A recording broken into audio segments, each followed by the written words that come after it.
거룩한 교회 성도 여러분, 이 영상을 보시는 하나님 나라의 귀한 자녀 여러분, 오늘은 2023년 3월 26일 거룩한 주일입니다. 오늘 매일 성경 본문에서는 예수님이 예루살렘 멸망 직전에 있을 큰 환란을 예언하고 있습니다. 전무후무한 환란 앞에서 유대 땅에 거한 자들이 할 수 있는 일은 도망치는 것뿐이었습니다. 고통을 감하시는 하나님의 은혜가 개입되지 않으면 안 될 만큼 크고 심각한 환란이었습니다. 그때 거짓 그리스도와 거짓 선지자들이 성도들을 미혹할 것입니다. 예루살렘 멸망의 예언은 자연스럽게 인자의 파루시아로 이어집니다. 오늘 본문을 나누어 보겠습니다. 마태복음 24장 15절부터 20절. 멸망의 가증한 것이 거룩한 곳에 설 때 산으로 도망치라. 전무후무한 환란, 거짓 그리스도들과 거짓 선지자들, 인자의 파루시아. 29절부터 35절. 인자의 징조와 반드시 올 끝, 인자의 때에 나타날 징조들, 무화과 나무 비유의 교훈.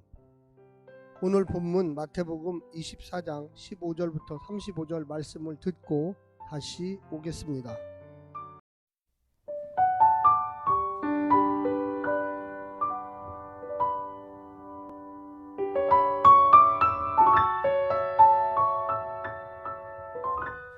그러므로 너희가 선지자 다니엘이 말한 바 멸망에 가증한 것이 거룩한 곳에 선 것을 보거든.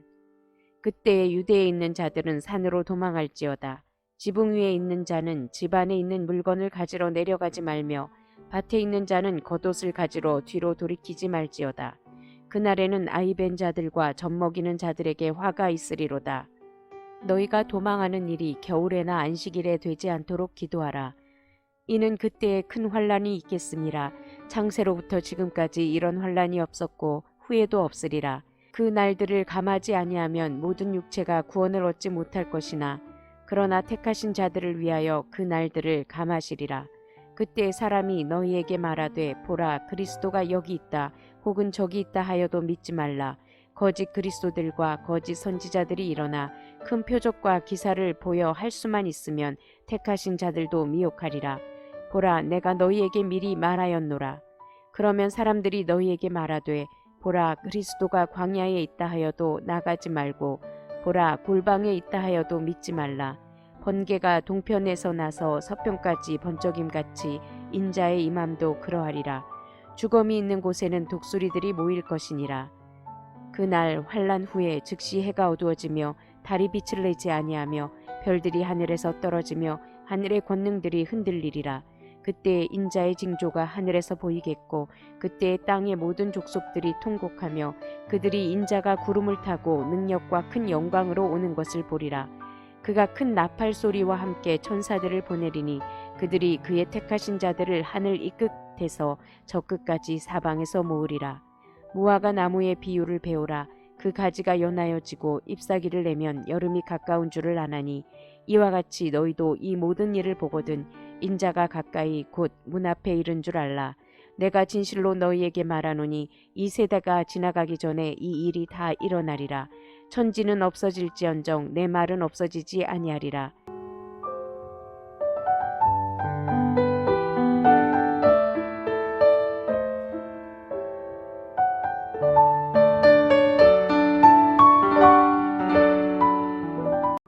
유대 전쟁은 주후 67년부터 70년까지 펼쳐집니다.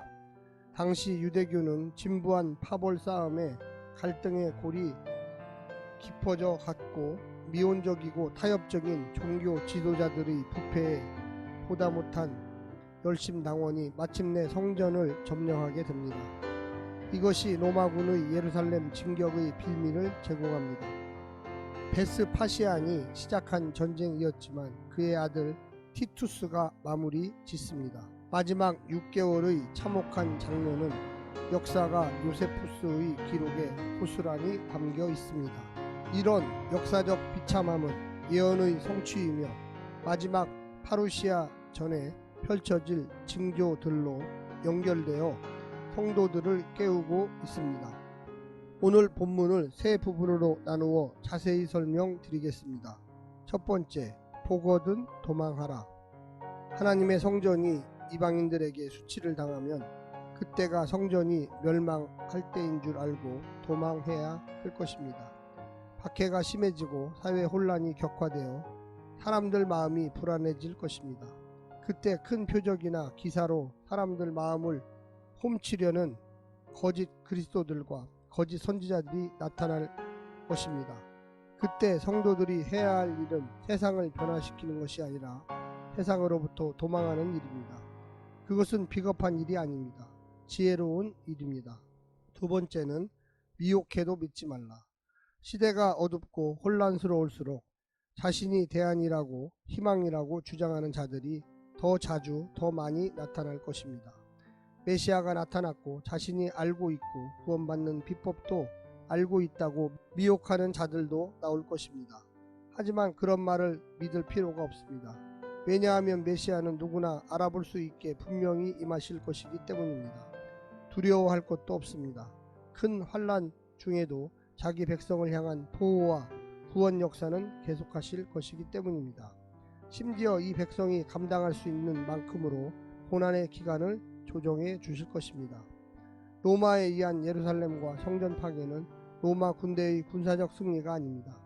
바벨론 포로가 자기 백성을 향한 심판이었듯이 이는 화려한 외양을 뽐내지만 강도의 굴혈로 전락한 성전을 향한 심판이 될 것이기 때문입니다.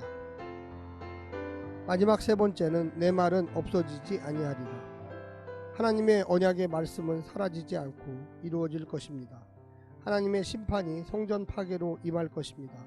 그 여호와의 날에 메시아를 거절하고 죽이는 데 동참했던 이들은 반드시 후회하고 통곡할 것입니다.